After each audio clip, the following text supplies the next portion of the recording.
fyysistä väkivaltaa, seksuaalista väkivaltaa, seksiin pakottamista, nuoren iän hyväksikäyttöä, nimittelyä, ulkonäköön liittyviä halventavia kommentteja, kehuilta kuulostavia, jotka tuntuu siitä kohteesta ahdistavilta. Se on hyvin monimuotoinen teema, monimuotoinen asia. No ehkä ensimmäinen myytti, mikä tulee, on se, että tulee mieleen, että ihmiset mieltää, että pojat ei koe tai pojat ja miehet ei koe seksuaalista väkivaltaa tai yleensäkään muuta väkivaltaa kuin katuväkivaltaa, ja se ei pidä paikkaansa.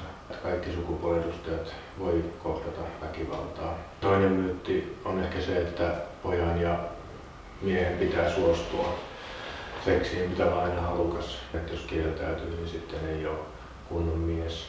Seksuaalinen väkivalta sotii aika paljon sitä perinteistä miehen seksuaalisuuskäsitystä vastaan, ja sen takia sitä ei aina mielletä oikeasti olemassa olevaksi myöskään. Myyttejä on usein se, että jos poika saa erektion tai jos pojalla seisoo, niin se on se merkki, että hän nauttii automaattisesti siitä. Seksuaalioikeudet on osa ihmisoikeuksia, jotka kuuluu kaikille iästä, sukupuolesta, sosiaalista asemasta, uskonnollisesta taustasta riippumatta. Ja kaikenikäisillä on oikeus keholliseen koskemattomuuteen, eli kenenkään fyysisiä eikä henkisiä rajoja saa ylittää. Suojaikäraja on Suomessa 16. Alle 16-vuotiaan kanssa ei 18-vuotias saa harrastaa seksuaalista kanssakäymistä.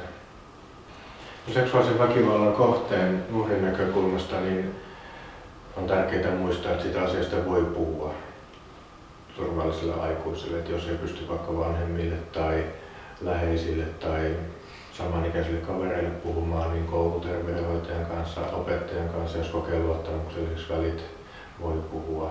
Ja sitten jos poikien talolle voi tulla myöskin sitä puhumaan, voi ottaa sähköpostitse yhteyttä poliisille.